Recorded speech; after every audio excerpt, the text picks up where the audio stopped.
Ndoto sita zinazoonyesha kazi na fedha zako zipo hatarini. Karibu sana upokee mwanga wa kiroho kupitia tafsiri za ndoto na maombi pamoja na Prophetic Galila. Mara nyingi changamoto za kifedha na kazi huanza kiroho kabla hazijaonekana kimwili. Mungu hutumia ndoto kufunua adui anavyojaribu kuzuia riziki, ajira na baraka zako za kifedha. Ndoto hizi si za kupuuzia, bali ni wito wa kuomba na kupigana kiroho ili kulinda riziki yako. Sababu ndoto sita zinazoashiria shida katika kazi na fedha. Kuota pesa zako zinaibiwa au kupotea, ishara ya kupoteza kazi, miradi au riziki bila sababu ya kawaida.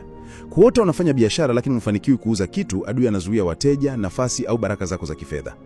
Kuota unapata pesa lakini ni ndogo, chafu au zimechanika, dalili ya madeni, hasara au kulipwa kidogo kuliko unavyostahili. Kuota ukiomba pesa na hupiwi ni roho ya kukataliwa na kuchelewa katika baraka za kifedha. Kuota unafanya kazi ngumu sana lakini hupati malipo, ishara ya kufungwa katika roho ya utumwa na mateso ya kifedha. Kuota unavaa ngozi iliyochakata zina ofisini ni dalili ya kudharauliwa, kupoteza nafasi au heshima kazini. Hatua 5 za kuchukua. Kataa na kufutilia mbali ndoto hizi mara moja kwa maombi. Tangaza waziwazi kwamba kazi na fedha zako zipo chini ya damu ya Yesu. Funga na kuomba ukilenga kufuta kila laana ya hasara na ukataliwa. Omba neno la Mungu, mfano Kumbukumbu 28:12, Zaburi 23:1, Wafilipi 4:19. Kuwa mwaminifu katika utoaji wako na maisha ya utakatifu. Baraka huachiliwa pale milango ya dhambi inapofungua.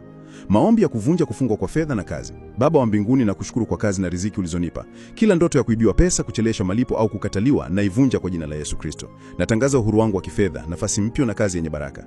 Fedha zangu hawezi kuliwa na adui tena. Kwa jina la Yesu, amina.